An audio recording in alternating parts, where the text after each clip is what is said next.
Καλησπέρα, σήμερα θα πούμε δύο πράγματα για τη συνέντευξη των Necromantia και συγκεκριμένα του Magus, η οποία δόθηκε στο Metal Invader τον Ιούλιο του 2001 στο τεύχος 57, όπως είχαμε προαναγγείλει και στο προηγούμενο βίντεο. Δεν θα διαβάσουμε ολόκληρη τη συνέντευξη, θα διαβάσουμε ορισμένα κομμάτια, κάποια αποσπάσματα που είναι ενδιαφέροντα κατά τη γνώμη μου. Λοιπόν, είναι την εποχή που είχε κυκλοφορήσει το Covering Evil. Για μένα ένα από τα καλύτερα άλμπουμ των Necromantia. Έχουν κάνει διασκευές σε κλασικά κομμάτια κλασικών heavy metal group, όπως η Iron Maiden, η Running Wild, η Manowar, η Omen.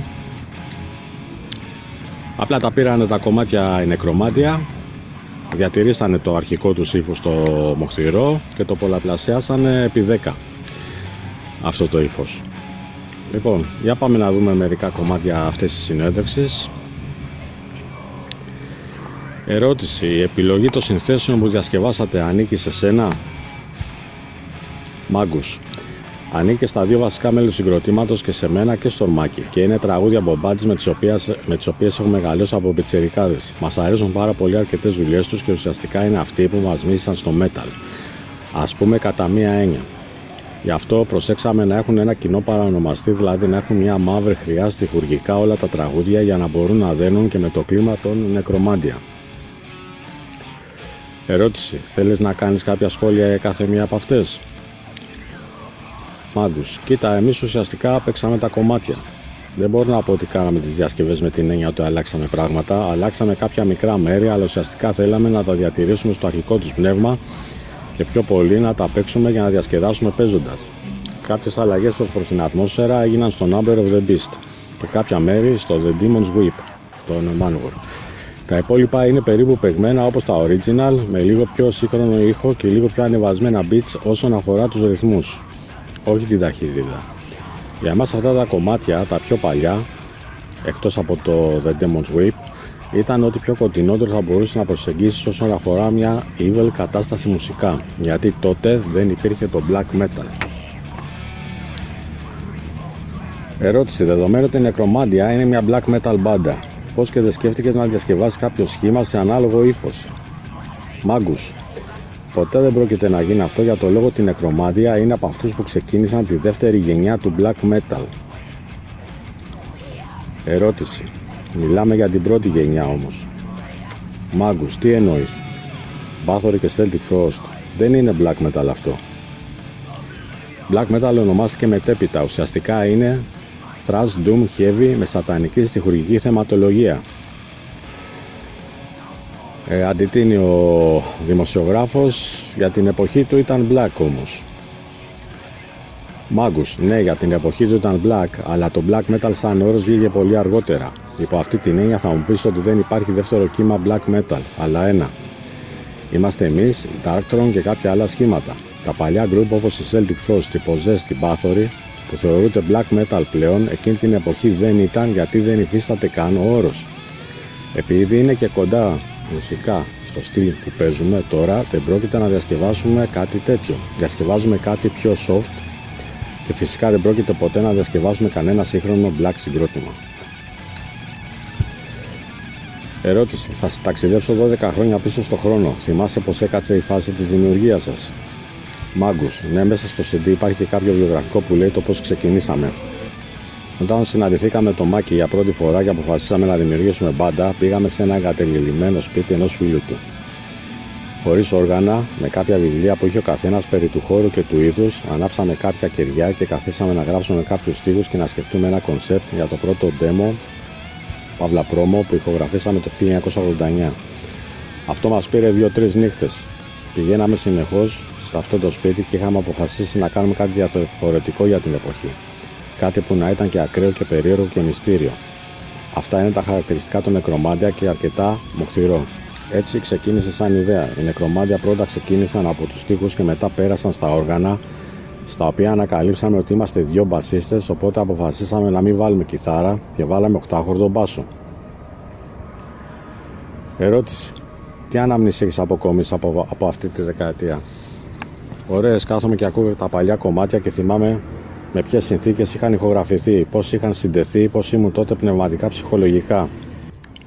Έχω ωραίες αναμνήσεις, γιατί όταν είσαι νέος έχεις το άγχος να βγάλεις κάτι καλό, να το προωθήσεις, να το ακούσουν άλλοι. Υπήρχε ένας αγώνας επιβίωσης και επιβεβαίωσης μέσα από τη μουσική.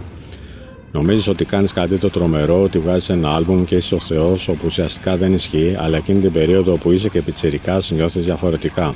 Έστω και οι άσχημες στιγμές όπου δυσκολευόμασταν οικονομικά στα πρώτα μας βήματα, ακόμα τις θυμάμαι με νοσταλγία και λέω που ήμασταν, που φτάσαμε και τι κάναμε. Ερώτηση. Θα μπορείς να συγκρίνεις το Morbid του παρελθόντος με το Magus Vampire Dauntless του παρόντος? Κατά πόσο έχεις αλλάξει όλα αυτά τα χρόνια? Magus. Θα πω κάτι που ακούγεται κλισέ. Όσο μεγαλώνεις οριμάζεις. Τι εννοώ? Βλέπεις ότι κάποια πιστεύω που έχεις στην εφαρμογή τους, όπως θα πίστευες ότι θα έπρεπε να εφαρμοστούν τότε, ουσιαστικά δεν εφαρμόζονται. Καταλαβαίνεις ότι υπάρχουν άλλοι τρόποι για να εφαρμόσεις αυτά που πράγματι πιστεύεις στην κοινωνία και στον κόσμο που σε περιτριγυρίζει. Η επαναστατικότητα της ηλικίας, δηλαδή κατά μέτωπο σύγκρουση με κάτι, καταλαβαίνεις ότι αν ο αντίπαλος είναι δυνατός, δεν αποδίδει. Τότε βρίσκεις άλλους τρόπους για να περάσεις τα πράγματα που θες. Ουσιαστικά τα πιστεύω μου δεν έχουν αλλάξει, απλά έχουν γίνει πιο οργανωμένα. Έχει υπάρξει μια οργάνωση, μια συγκρότηση και μια αποκρισταλλοποίηση του τι ακριβώς πίστευα τότε και τι ακριβώς πιστεύω τώρα. Η ουσία και η βάση είναι ολόιδια. Έχει γίνει απλά πιο συμμαζεμένη και όμορφη, πιο σίγουρη πλέον, γιατί ξέρω τι είναι αληθινό και τι όχι, και πιο καθαρή. Συνεχίζει να μας ενδιαφέρει η εμπορικότητα. Αν μοιάζουμε με κάποιον άλλο ή δεν μοιάζουμε. Μας ενδιαφέρει να παίζουμε ό,τι μας αρέσει, και αυτό ισχύει εδώ και 12 χρόνια. Εγώ είμαι 31 ετών και ακόμα παίζω black metal. Αυτό νομίζω κάτι λέει. Ερώτηση. Εμπορικά βλέπεις που έχουν φτάσει οι Erotic Rise και που βρίσκονται η Necromantria? Μιλάμε τώρα για το 2001. Έχεις μετανιώσει έστω και στο ελάχιστο για την αποχώρησή σου από τους Erotic Rise? Magus. Όχι, και εξακολουθεί το καινούριο υλικό το Erotic Rise να με εκφράζει, οπότε γιατί να μετανιώσω? Δεν υπάρχει λόγος. Οι Erotic Rise είναι εκεί που είναι. Διάλεξαν αυτό το δρόμο, διάλεξαν αυτό το είδος, με γεια τους, με χαρά τους και μπράβο τους. Η Necromantria πάντα ήταν αντισυμβατική και μόνο ότι χρησιμοποιούμε 8 χορδά αυτομάτως μειώνει την εμπορικότητά μας, γιατί έχουμε περίεργα και το περίεργο δεν είναι εμπορικό. Πρέπει να περάσει πάρα πολύς καιρός για να γίνει εμπορικό, και αν γίνει εμπορικό θα γίνει από αυτούς που σε μιμούνται και όχι από εμάς. Ερώτηση. Πριν κλείσουμε, θα ήθελα να μου πεις κάποια πράγματα για το παράξενο εξώφυλλο του Covering Evil. Magus. Για μένα το εξώφυλλο αυτό αντιπροσωπεύει τα στερεότυπα του metal. Ερώτηση. Δηλαδή, Magus. Sex, drinks and Satan. Είναι παλαιομοδίτικα τα κομμάτια που διασκευάζουμε, δεκαετίας 80, εκτός του The Demon's Whip. Το feeling που θέλουμε να περάσουμε είναι αυτό και αυτό περνάμε. Προσωπικά το θεωρώ πάρα πολύ έξυπνο εξώφυλλο που παίζουμε με το Jack Daniels, το οποίο είναι αρχετυπικό ουίσκι για το metal. Γιατί μην ξεχνάμε ότι πάνω απ' όλα είμαστε μεταλλάδες. Αυτά λοιπόν από τον Magus, μια συνέντευξη είπαμε που είχε δοθεί το 2001, και μέσα από αυτή τη συνέντευξη ο Magus δίνει κάποιες απαντήσεις σε κάποια ερωτήματα που μας απασχόλησαν πάρα πολύ τελευταία. Αυτά λοιπόν, με λίγα λόγια παιδιά, και θα τα πούμε στο επόμενο βίντεο. Γεια χαρά.